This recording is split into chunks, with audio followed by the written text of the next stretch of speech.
Welcome to the InfoWars Nightly News. I'm David Knight. It's Thursday, November 21st, 2013, and here are our top stories. Tonight, the spy state continues its meteoric rise and now wants to peer inside your car. Good news on the battlefront, GMOs have been banned in the Big Island of Hawaii, and the InfoWars crew continues to make waves in Dealey Plaza. All this and more on the InfoWars Nightly News. Well, our top story tonight is the fight for the First Amendment. Now, tomorrow is the 50th remembrance of the assassination of JFK in Dallas, and the Dallas government has done everything in their power to try to shut down any mention of the assassination, to try to make it a commemoration of his life. That's commemorable, but that's not what happened 50 years ago in Dallas. It was a very dark time, and we need to look at what happened. It does not respect the memory of JFK to ignore what happened or who did it. We need to investigate this crime. People still want it investigated after 50 years because the story doesn't add up, but they have censored it. Now, we have a right as the people in the First Amendment, it's recognized by the government, that we have a right to peacefully assemble and to redress our government for grievances. A lot of people have grievances about the way the investigation was conducted. And this is what happened last night. Who are you with? I'm with Dallas Police Department. Oh, a member of the establishment. They want to turn this into Tiananmen Square. So, bring my camera people over. I want a live feed. Get my camera people over here. I can't wait to be given your unconstitutional thing. I swear to God, just like Pittsburgh, I'm going to sue everybody. So just get ready, and I will sue you personally in civil rights court. So get ready. You think we're your slaves? You think this is North Korea? You think this is Tiananmen Square? You're going to find out. The police officer just told me to get off this property. He says it's private property. Oh, I know. Hey, let's interview this cop. Yeah, no, it doesn't matter. They love it. They love serving the system. You wait till your pension funds are gone. You wait till this country's gone straight to hell. Just wait. You're going to get what you want. Now, what is this I hear? Who's the plainclothes person that's going to tell us they're going to give us tickets for handing out free speech in America? Oh, she said that. Go ahead and say it on camera. Say it to the news. Say it to America. Smile while you're doing it. No, tell us. Everyone can hear me. Give Here, me tell us in the bullhorn. Yes. Use the bullhorn.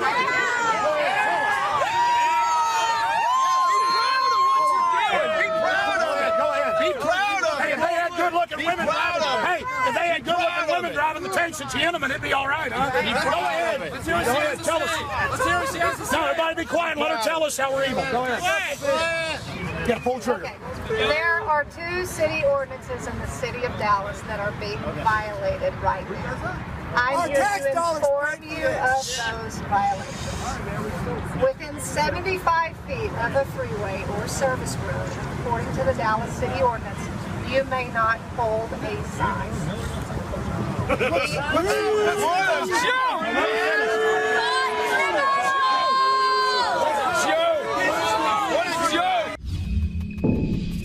Now, as Alex said in other parts of the video, if they had a pretty woman driving the tanks at Tiananmen Square, I guess that would be okay.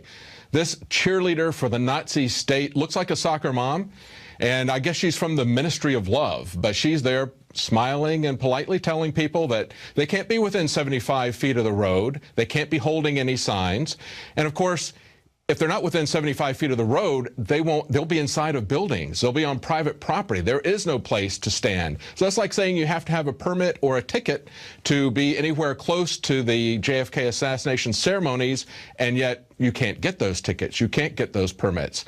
They're absolutely out of control. They have to be stood up to. Now, we've got more reports later in this broadcast about what happened today. And, of course, Alex is organizing for a large protest tomorrow on the actual anniversary of the assassination. Now, when we look at what the government has done with the JFK assassination, with the lies that we've seen from the Obama administration, with the power grab that we've seen from the Obama administration, it just gets worse every day. We now see that a FISA court judge back in 2009 was amazed that the NSA didn't follow his orders. Well, isn't that amazing that the NSA would not follow his orders if they don't follow the Constitution, if they don't follow the law? This very judge is not following the Constitution or the law. Understand that a FISA court is an abomination to our Constitution. There is no jury.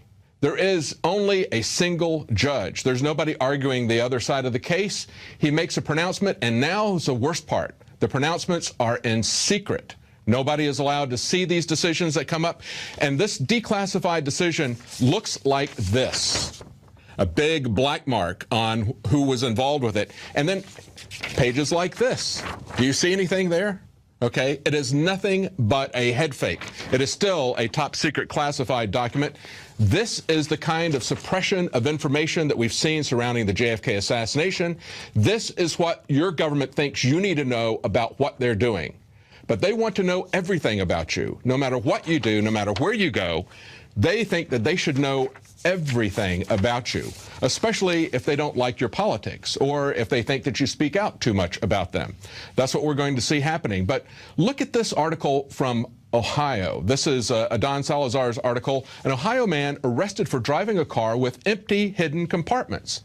Now, they have passed a law in Ohio saying that if you have concealed compartments, because those compartments might conceivably be used to carry controlled substances like drugs or weapons, that because you might be able to carry these things, that therefore it's illegal to have that.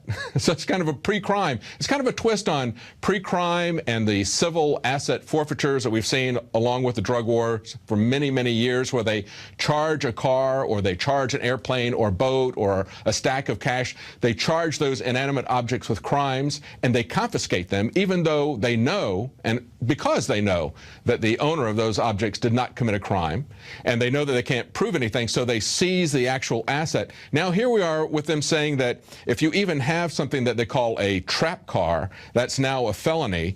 And the law itself, however, says that this does not apply to a box, a safe container, or other items added to the vehicle for the purpose of securing valuable electronics or firearms, as long as the said container does not contain a controlled substance or visible residue of a controlled substance. But again, it's just an out-of-control government doing whatever they feel like doing, arresting us, charging us, confiscating our property when no crime has been committed. This is what the war on drugs has been about from the very beginning. It is not something to help society. You don't help society by using force. You help society by helping people to understand what their limits are, what the consequences of drug abuse are. You cannot stop it by interdiction. That was never their objective. Their objective with the war on drugs was to take our civil liberties. And from that standpoint, the war on drugs is not a failure. The war on drugs has made government much more powerful than it ever was, that we could have ever imagined. And it creates this kind of Alice in Wonderland legal structure, a framework for tyranny. And that's what we're seeing being done over and over again. But it gets even worse on the road, because now we're seeing that there's this massive push from the government to know everything about where we're driving, and even to the extent that they want to know who's in the car with us. But look at this first article. Privacy's worst nightmare. This is from RT. Company advertises that they have over 1 billion license plate records. Now, this company that's putting this as Vigilant Solutions, and they're advertising this to law enforcement, and they have this clever little acronym. They always have these great acronyms. LEARN, Law Enforcement Archival and Reporting Network. And what they do is they collect information from license plates, and then they retain this information and cross-correlate it. And as this one blogger pointed out, federal, state, and local law enforcement appear to agree with the NSA's collect everything mentality when it comes to tracking the movements of innocent motorists. And they point out that many jurisdictions have no retention policies in place. So once they identify your license plate, they can keep this, in some cases, indefinitely.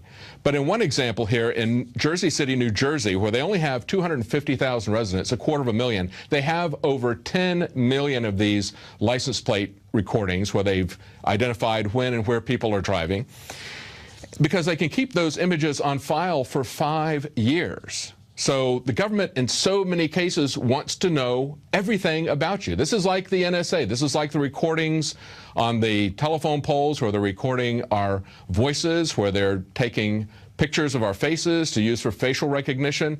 They're doing it in our cars. They want to know and track and control our every movement. This is what the TSA will be doing. They are the travel security administration, not the airport. It's going to be everywhere. Our government wants to contain us as if we were slaves. Now look at this. The NHTSA, that's the National Highway Traffic Safety Administration, may mandate this year that new cars have to broadcast a lot of information to each other. They have a protocol called vehicle to vehicle, V2V, and it would broadcast via radio wave the car's location, direction, speed, and possibly even the number of passengers that it is carrying. Now, when this got pushed back, this is a story from CNS News, and when they talked to the NHTSA administrator, he said, "Oh, we have no plans to really use this against you." We've heard that before from Obama, haven't we? This is what he said. Now, when CNS News contacted NHTSA, a spokesman said that they have no plans to enable the government or private entities to track individual motor vehicles.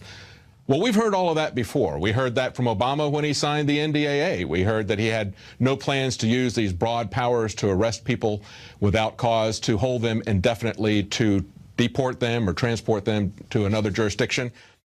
Notice, too, that this is always being done in the name of safety, always taking our freedom and our liberty in the name of security, in the name of safety. But that's not the trade-off. When you lose your liberty, you simply become a slave.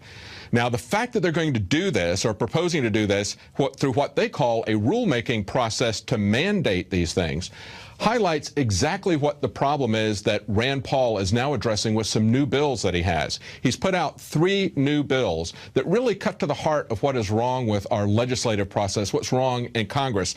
The first one is a Read the Bills Act.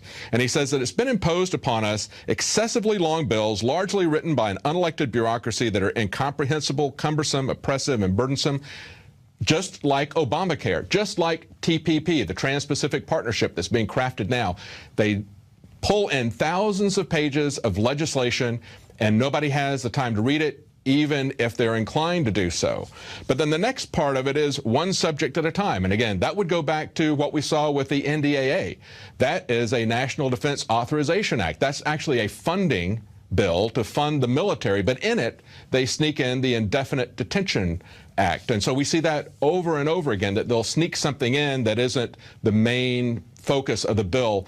That's another common problem in Congress. And then the third one is write the law. See, instead of having the bureaucracies do rulemaking mandates and delegating this authority to them or to the executive branch or to the judicial branch or to any quasi-public agency or to airports, for example, instead of that, have the Congress do their legislative duty. This has been by design, however. When Nancy Pelosi said we'll have to pass the bill in order to find out what's in it, it wasn't as crazy as most people thought, because for the longest time, Congress has intentionally delegated these tasks to these bureaucracies so that if they go overboard and the people get angry, they can always come in as if they're the heroes on a shining horse, and they can roll it back and say, we never intended for it to be used that way. A perfect example of that is Representative Sensenbrenner, who was the one who introduced the Patriot Act. He tried to use the Espionage Act of 1917 against journalists just a year and a half ago. Now, because after Snowden, all of this NSA spying has blown up in his face, he's coming in and saying, I never intended for the Patriot Act to be used that way. Baloney. He absolutely did. That's what this is all about. That's why Rand Paul is putting in the Read the Bill, Write the Bill, and One Subject at a Time Act. He is spot on with what the problems are. Now, we also have some other good news. We have actually another legislator who has introduced, his name is Bridenstine. He's a congressman, and he's introduced an act to repeal the 16th Amendment and to end the IRS. He says the 4th Amendment to the U.S. Constitution guarantees the right of the people to be secure in their persons, houses, papers, effects against unreasonable searches and seizures. The 16th Amendment effectively negates the 4th Amendment. The 16th Amendment should be repealed, and the IRS should be eliminated. He's absolutely right. The form of taxation that we have through the income tax is a civil liberties issue. It simply isn't the amount of money that's being collected. It is a civil liberties issue. It's not about revenue. It's about how they can control you. And it's a healthy sign to see, even though this will probably never pass, it's a healthy thing to see that this is being introduced by someone who is a sitting congressman. When we would introduce this with the Libertarian Party 20 years ago, everybody would say, no one is ever going to take you seriously if you're calling for the elimination of the income tax and the IRS. Well, things have changed now. People are a little bit wiser in the political sphere. Not everybody's paying attention, but anybody who's paying attention knows we don't need to give up our civil liberties in order to run this government.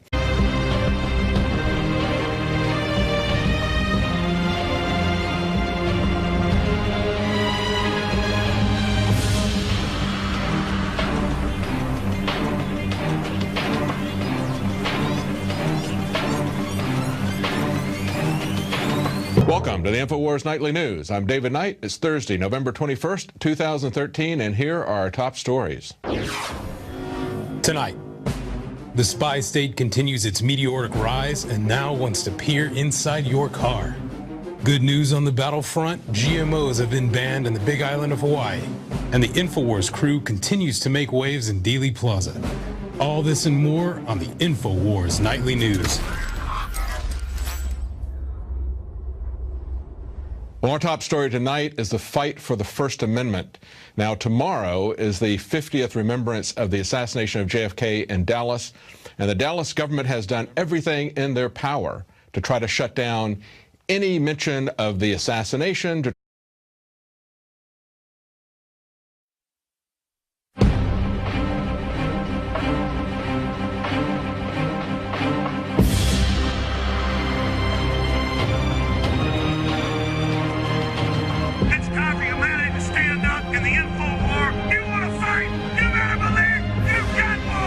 Try to make it a commemoration of his life. That's commemorable, but that's not what happened 50 years ago in Dallas. It was a very dark time, and we need to look at what happened. It does not respect the memory of JFK to ignore what happened or who did it. We need to investigate this crime. People still want it investigated after 50 years because the story doesn't add up.